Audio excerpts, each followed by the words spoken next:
Everybody, welcome back. Okay, here I am using a Marin paint, and what we're going to do with that Marin, it's like a grease paint, and what we're going to do is wet it all down. I have a little cup of water off screen, and I'm just dabbing that onto my face in sort of semicircular sort of motions and just patting it in, because I want to make the skin look really, really pale, but I want to also keep a really interesting texture going with it. I'm just going in with a triangle latex-free sponge that you can purchase at Walmart, and I'm just going through and making sure that the entire face and then part of the neck are covered, so that way we can get rid of any human-y type of attributes, because the Joker is not human at all. I'm going in with a glue stick now to conceal my eyebrows, just making sure that they're pushed down. Now I'm going in with a little bit of my finger and using my finger to dab it down. I'm going in with airspun powder and a little powder brush, an eyeshadow brush, and I'm going in and just patting that powder onto my brows, because that'll help conceal the brows, and it'll also help keep that adhesive of the glue down. So just going to go in and powder across the top of where I applied the washable glue to my eyebrows. Washable and non-toxic. And I'm going in with a little bit more glue, just making sure that that whole area is covered and coated really well, and going in with more powder again. So it's a little bit of a two-step process. Once you feel the eyebrows are getting kind of tacky, you can go ahead and put that powder across the top of them.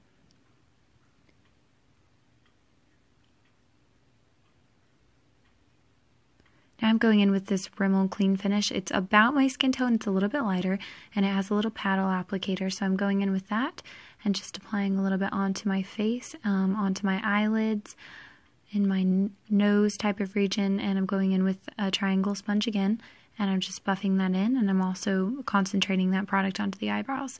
Now I'm going back over the top of the eyebrows with powder on that brush. Sorry, my organization's a little bit off in this. I'm going to go in with my concealer now, and it's just the CoverGirl concealer. I believe it's the True Match concealer. And I'm going in and concealing my eyebrows, making sure that my eyebrows are nice and pale, because we don't want to shave our eyebrows like Jared Leto did for this role, so we're just going to fake it till we make it. Now I'm going back in over here, and I'm getting translucent powder. This is really handy when you're doing makeup. This is just the Wet n Wild by Fergie translucent powder, and I'm going in with that same brush again, and I'm powdering over the top of the eyebrows now that I have that foundation in. The eyebrows are a several step process, and you'll want to return to it as you go through the look. So once you sense that the eyebrows are drying up, you'll go ahead and add some powder across the top of them. Now I'm going in with a stipple sponge, pardon me, and I am taking this blue from that same Marin Paradise Paints palette, and I am taking water that is once again off camera, and I'm just dotting that in to create shadowing. I'm doing some in the temple, and I'm going to be doing some across the cheeks, under the cheekbone as well. So with this, it really is just a stippling application. Keep in mind you're creating little dots all over the skin. So since we don't want that to be too dramatic or too pronounced, I'm going to go in with my finger and I'll blend it all out that way. Now I'm going in under my eyes, and I'm dabbing that product in. You can kind of see what I've done here. And same basic application form on the other side there. So even though we are getting the smaller dots, we're going in and making sure that we're giving the skin a very unnatural looking tone. I think that Jared Leto's Joker and the Joker all together, every time he's been represented, he's had colder toned skin, just to make him, like I said, look more monstrous and more inhuman.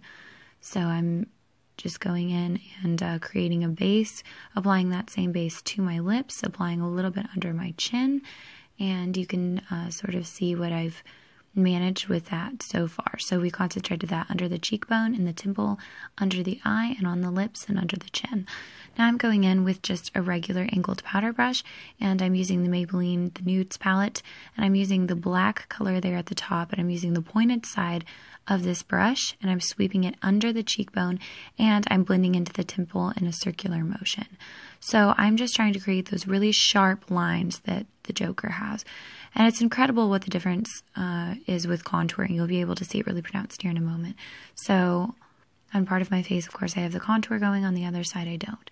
I'm just making sure that that contour is really blended and really sharp because I definitely want those features to be super pronounced. I'm also going in and I'm taking it under my eye and by the bridge of my nose as well to give a very soft contour there. Now I'm going in on the other side, and the biggest thing to remember is you want that contour to line up. And we're also taking that contour down near to the chin area. So make sure that when you're looking at yourself in the mirror, you look at yourself full on multiple times to make sure that you are applying it the way that you think that you are in a mirror that would be below you. You need to make sure that when somebody looks at you straight on, they're going to see the contour for what it is. So I'm going in and really darkening that temple up, just making sure that the temples and the cheeks are really, really pronounced.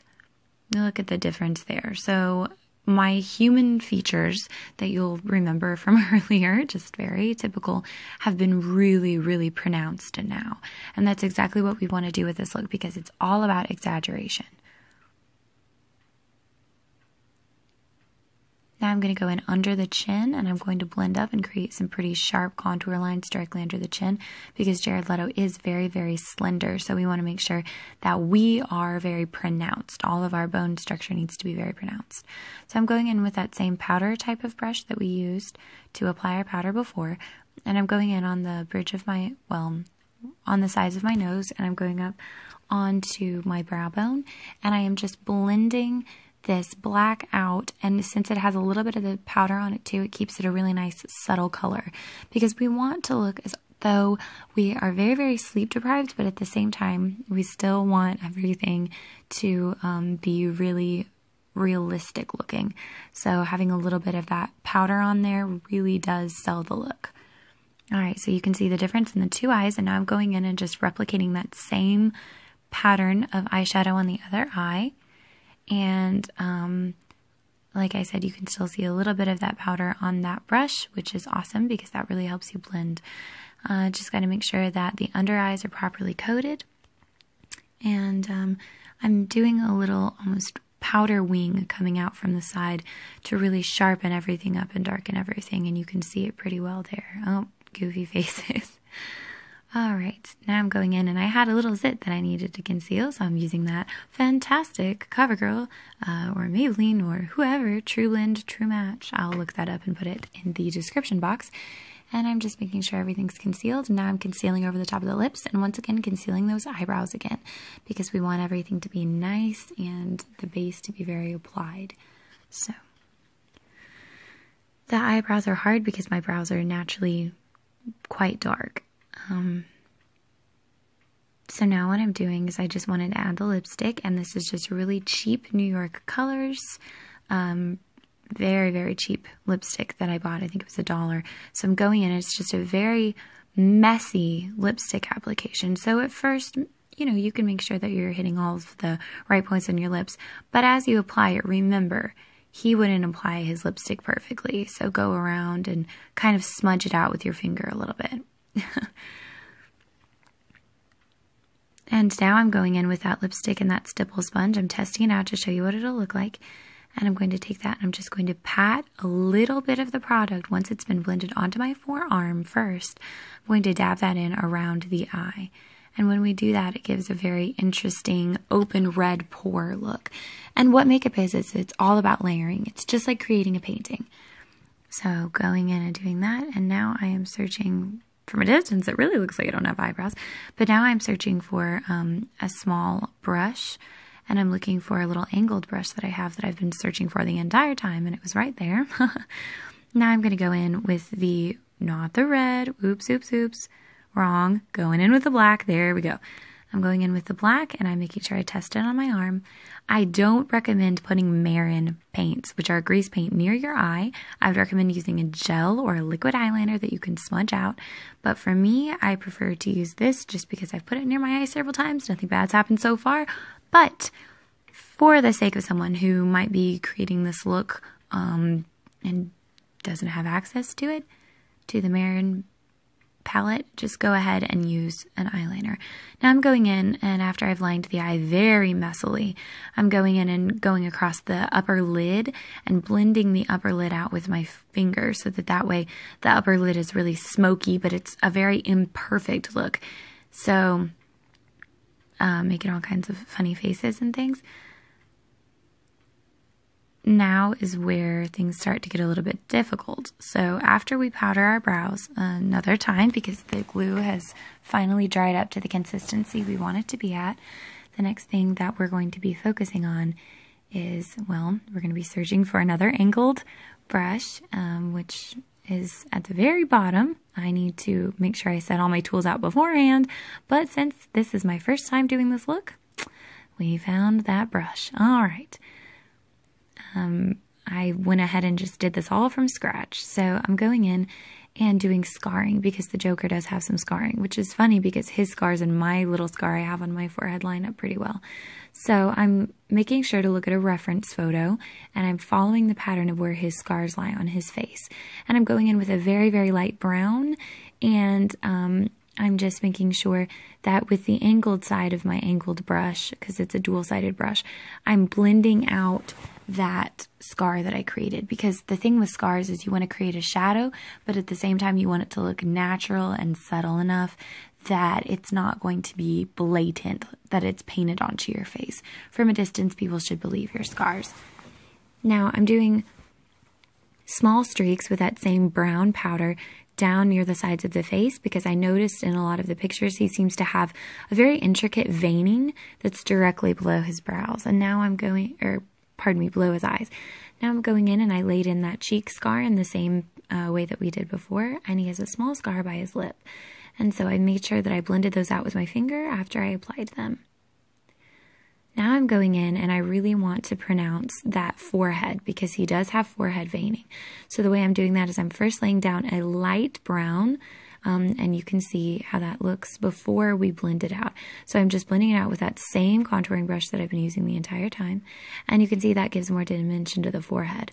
However, I'm not quite satisfied, so I'm going to go in with that black and that brush, and I'm just going to buff that black in there.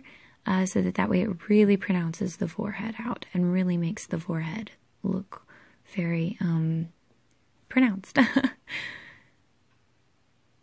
Now I am going in and I am testing out with my Marin palette how I want to do the little J tattoo that is on the Joker's face. So the biggest thing that I can caution you about when you're doing something that's supposed to be a facial tattoo on a character, there's not a lot of mistake that you can make because it's shown in almost every shot that the character's in. You're going to see their face first, every close-up, everything, so it's very iconic. I'm not perfect. I don't make everything look perfect, but the best way to do it, line it out, and line it out with a black eyeshadow would be the best way to do it. However, I went ahead and used that Marin Black Paradise Paints palette, and then I'm going in with a powder to set that. It's also important to set it because tattoos fade as they age, so it's really important to set that with some kind of powder, and it'll also keep it on for the entire night. So now I'm going in with a liquid eyeliner. This is from Wet n Wild, and it's their Mega Last, and I'm using a very dark brown shade that's nearly a black. And I'm making sure that I'm getting all of those intricate little tiny lines that you see in the J because it does hook up. Now I'm going in and I'm really concentrating because it's a little bit scary. You can see a little bit of fear happening here, but I am putting in Damaged, which is what it says on the Joker's forehead. And I'm just starting with the D, and I'm going in, and I know that it's a cursive font, and I know that the G's tail drops pretty far, so I'm just trying to replicate it as closely as I can. I'm not the artist that originally put the tattoo into a stencil form for Jared Leto's forehead, but I know that if I make it look nice in cursive and make it small and fine like it is, people will get the idea. You can also always go back in and using a little very, very fine, a lip brush works very well. Make sure that you shadow in under the letters because that gives it dimension. So I'm just taking my time and putting those letters together. And then as soon as I get this finished, I'll go in with a powder across the top, just another flesh tone powder, so I can set everything. So I've done the little hook on the D, and you see the little G right there, and it's not perfectly symmetrical on my forehead, but we are going to fake it till we make it, and of course, make it look a little bit more realistic by powdering it in with our powder. All right, I have a pixie cut, but it is red, not green like the Joker's, and it's not slicked back, so I'm going in with Joico's Spiker Gel, a generous amount, and I'm just slicking my hair back. As you can see, I'm sort of starting to get into the character. He's really, really fun, so I really love him, and I'm just trying to get as much product into my hair to get my hair to stay down as much as it possibly can, which is hard with a pixie cut. And now I'm going to go in with a little makeup remover wipe to get some of that product off of my hands before I go in with that black that I was telling you about, and I'm shading underneath the lettering in order to make it look a lot more bolded. And then the next step after this, just going in and layering underneath, very lightly shadowing your tattoo that you created. The next step is going to be grabbing a palette, or if you have any kind of black grease paint that you like, just dot in little black dots across the face because it makes it look like there are large pores. Make sure you smooth them out, blend them out, and that's the best way to give a lot of different transition going on right there. Now I'm going in with my green Marin paint, and I'm making sure to hit that hairline and make sure that I'm feathering it. Just want to make sure that it looks really organic and really feathered out. And you are creating a secondary hairline because unless you have green hair, and if you do, that's awesome, rock it out. You're going to want to really make sure that it looks very passable. You don't want it to just look like there's a strange secondary hairline happening. So make sure that you are feathering that out. And another tip that you can do is after you lay in all of your grease paint or your hairspray, go in with a little very fine angled brush and draw in individual little hairs right there on the hairline. Now that's only if you're like cosplaying or you're going to be up really close to a camera. If you're just walking around for Halloween, then that is not necessarily as vital of something that you might need to do. So once again, going in, making sure that that hairline's a pretty symmetrical hairline, and it is a little bit farther down than my actual hairline, because my actual hairline and Jared Leto's actual hairline, his comes down a little bit farther than mine does when my hair's slicked back like this, so I'm just trying to emulate his as much as possible. So same technique, just going through, working the product in, making sure that you have quite a bit of water if you are using